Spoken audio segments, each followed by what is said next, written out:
Welcome back to the channel, friends. Back with another monthly portfolio update where I'm going to share with you transparently all my stock portfolio, ETFs, crypto, as well as some passive income that I get on my cash holdings and potential dividends for the month, as well as cashback. So quite a bit to go through. This time, as you can see, from our bedroom. Last time I filmed in the kitchen, so still finding my way around the new apartment over here while we're waiting for the office to be ready. Might still take a while, so I might get creative, but hopefully again, might be also a little bit interesting for you to mix it up a bit. And before I jump into the individual brokers that I use, as you've been watching my channel, maybe know that I use 3 different ones mostly to kind of diversify my portfolio, and each of them offer me different benefits. But yeah, I'm really excited to reach a new milestone also with my stocks and ETF holding that you can see over here at the top right, which is the Delta tracker. There's some really cool widgets, and one is where it shows me all the various portfolio of my stocks and ETF holdings. You can see I'm getting closer to the 6-figure portfolio. So I'm really excited for that, to finally hit that, because yeah, for the past, obviously, my real estate and crypto was the highest, and what still is.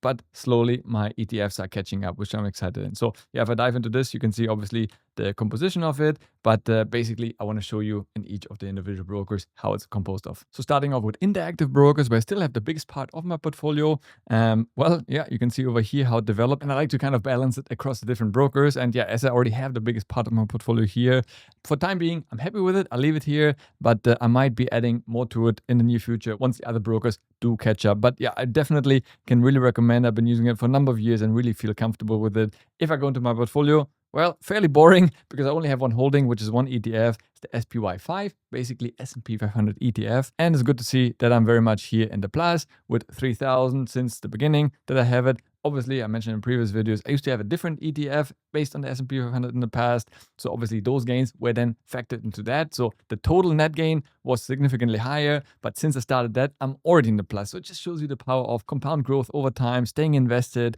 And even when we had this volatile markets, right, it's up and down in recent times after Trump tariffs and so on, definitely took a hit. I was in the minus, but it bounced back. And yeah, I'll just continue to add to my overall position across different brokers. And I'm pretty sure that number will only continue to grow. Moving on to my second broker that I use, and that is eToro. Been also loving the platform, super easy to use. And yeah, I just love it because for me, I can actually deposit with my card instantly and fee-free in USD. And since I only invest in USD, for me, it's super simple. And it's really cool. They also have now new features such as recurring buys, which you can set up. So if you want to automate your investments, you can do that as well with eToro. So really, really easy to use.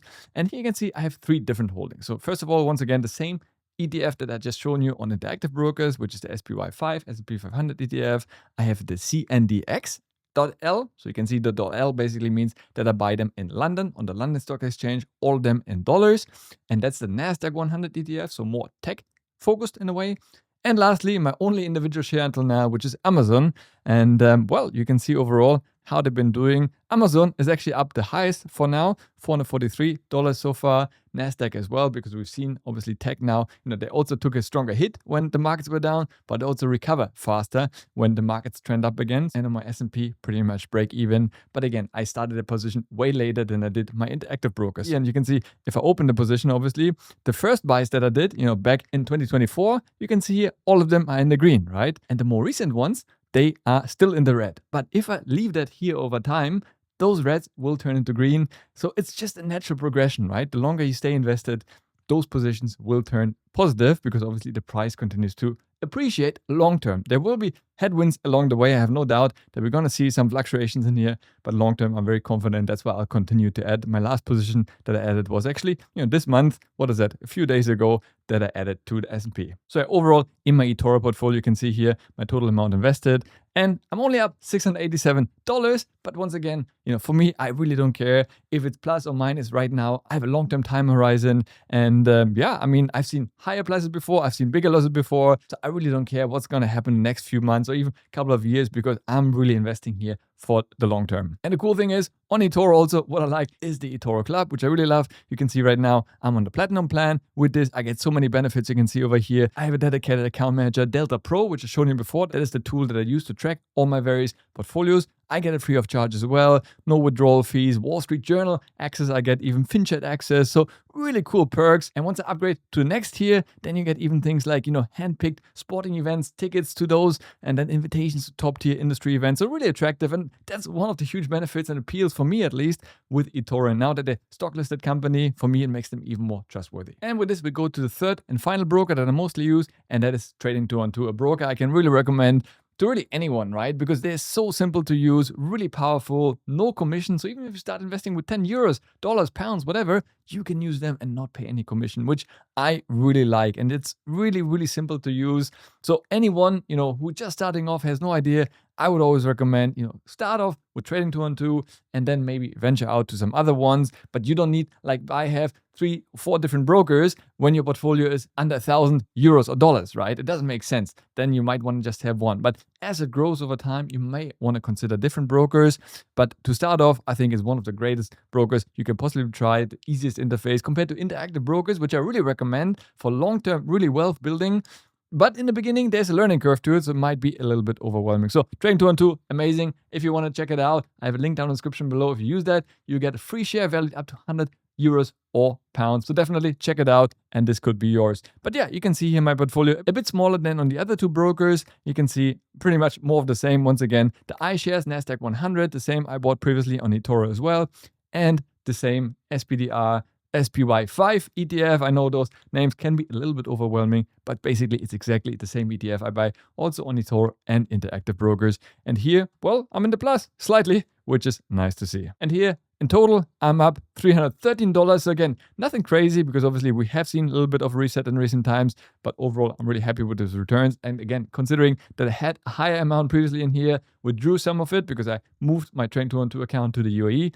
And then obviously I reinvested some of the funds on some other brokers. So that's why you don't see the real total gain. So for that, obviously you can use things like portfolio performance, which is basically this tool over here, totally free of charge to use. A bit clunky, a bit old school, but it really allows you to track over time, different brokers, all your trades.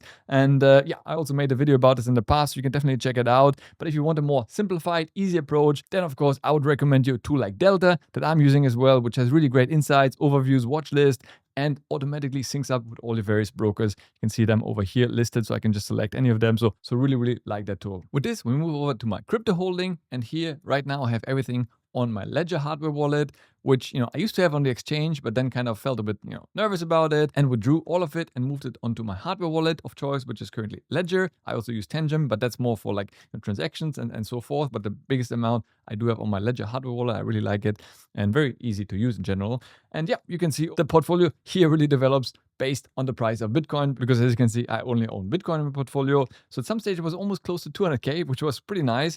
Now the price came down a little bit again. But again, similar with all my other investments, I really don't care. Well, I mean, I can't say I don't care, right? If Bitcoin now drops to, $500, of course, I would care. But, if it now is 1 week, $110,000 or it goes back to $95,000, honestly, in the grand scheme of things, I really look more fundamentally of what's happening with Bitcoin overall, macroeconomically speaking, adoption-wise. Are countries potentially banning it, right? If the US considers or proposes to ban Bitcoin, which they can't really do, but if they were shutting down all the exchanges and so forth, of course, that would be a trigger for me where I would consider maybe exiting at least some of it.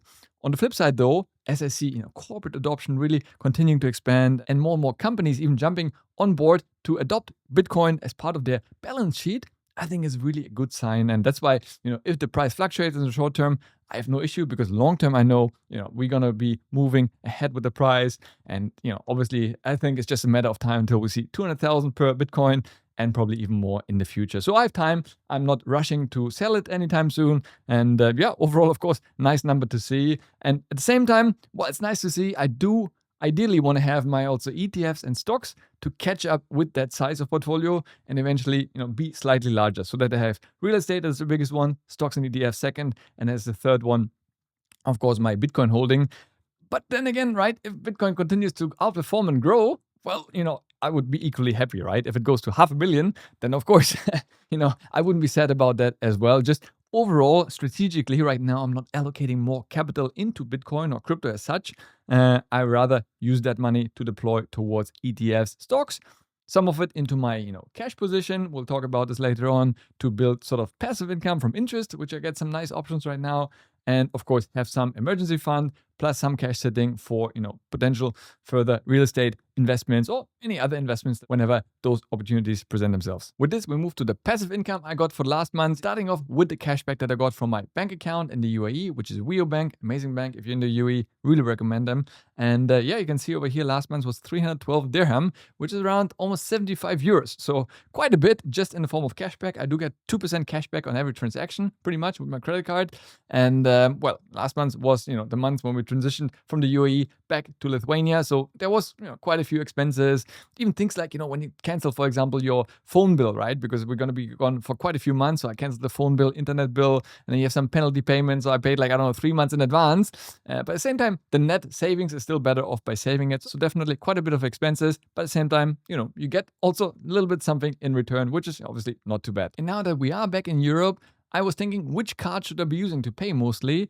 And at first I was thinking about still using my card, right? Because I get, obviously my income in there and so forth into my UAE bank account. And you get 2% cash back on the transactions. But at the same time, they also charge me a 2% conversion fee. So in the end, it's basically a net zero. While with my Revolut card, I'm on the Ultra plan, the highest plan, and I use it with the Revolut Pro card, pretty much most transactions, I get 1% cash back. So technically, I'm better off by 1%. So I now switched to using Revolut, once again, back in Europe. So it makes sense. I'll just make a transfer from the UAE to my Revolut account and start using it. And hopefully that will add up a little bit as well. And we'll see. Obviously, overall, the lifestyle is also less expensive here than in the UAE. So obviously it's going to be less cashback. At the same time, I'm also going to be saving more, which is nice. And with this, we come to the final part, which is the interest I earn from my cash holdings. And for that, I use also my bank account, where I have my cash sitting over there. And there I get now 4.5% on my dirhams, which is really nice. But I also have Revolut, where I have some money sitting over here. You can see some euros. There I only get 2.3%. But once again, that's free money, right? Just by having it sitting over here. It's paid out to me on a daily basis. I can withdraw at any time. For me, that's always so important.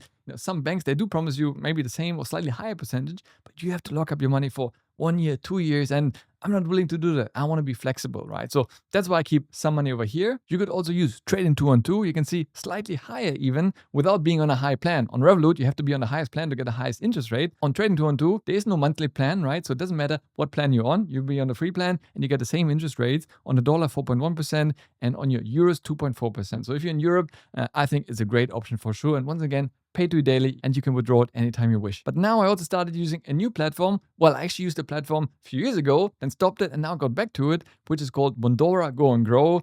Really simple experience. You literally just send money over there, and as soon as it arrives in your account, you start earning interest. You can see here, last time I logged in, 13 euros I earned, and you can see here my current balance, just over 10,000 euros. I earned 6%, right? Really not too shabby on my euros, not some crypto project or whatever, on my euros, and that equates to around €1.60 per day, which is just shy of 50 euros in a month, which is not too bad, right? Just by keeping my money over here. And honestly, as I said, such a simple user experience. There's nothing else for you to do. You literally just do a bank transfer into the Bondora Go and Grow account, and as soon as it arrives there, it does all the rest and starts investing. Now, of course, for the higher risk, just keep in mind your funds are not protected as such as they would be in a bank. But at the same time, keep in mind also on trading 2-on-2, what I've shown you with a higher interest, they're technically also not the same for Revolut if you earn the higher interest, because here they are in a money market fund, which is as such an investment vehicle. It's not kept as a bank deposit, and therefore it's not subject to the protection. So that's something to keep in mind. Here, obviously, the company itself is not issuing credits, but using other companies to invest in credits. I really like how transparent they are. They update, the numbers on a monthly basis, investor numbers and so forth. And also the difference from what they achieve in terms of interest rate, right? The rate of return versus what we get as consumers. It's been consistently increasing. Like this year, they had 18.9% return technically, right? While we only get 6%. So for me, that's good to see. I'm not jealous. Of course, I would like more, but 6%, first of all, is great. And second of all, means they're building up a cushion, right? Even if some of those, loans, which they don't offer, but they work with their partners, default or are slow in repayment, they have a buffer, and that's important for you as users. So yes, it's not guaranteed that you get your money back, but they've been operating, I think, now for over 17 years. As I said, I used them in the past. It's one of the strongest platforms out there. They're based inside the EU. They have actually ambition to become a bank one day, but right now I feel really comfortable with them. And honestly, if I compare 6%, 2%, of course, it makes them much more attractive despite the slightly higher risk. So I wouldn't put, 50,000 euros there, but 10, maybe I increase it to 15 or even one day 20,000. I would feel comfortable right now leaving it there while getting a nice little little passive income paid to me while the money is parked up there, and I can withdraw it once again on a daily basis, which is super important because some P2P platforms, right, that promise you 10, 12, 13%, I don't like them because your money usually is tied up. And as I said, I really don't like that, right? Because I want that flexibility. Even my Bitcoin, if I wanted to sell it for whatever reason, I could do this Sunday night, boom, done. Here I can withdraw my money anytime I wish. And yeah, usually it's paid out to your bank account on the same day. I tried it. For me, it was really seamless. It was like, half an hour later, I had it in my Revolut account. And if you want to check out Bondora for yourself, then definitely use my link down in the description below and you'll secure yourself a €5 welcome bonus. Well, there you have it, friends. Another monthly update. Hopefully you found it useful. And who knows, maybe the next video I will make from the bathroom. Or maybe not. Either way, thanks a lot for watching. Next up, check out this video right here. As always, stay healthy, get wealthy, and I'll see you in the next one. Ciao.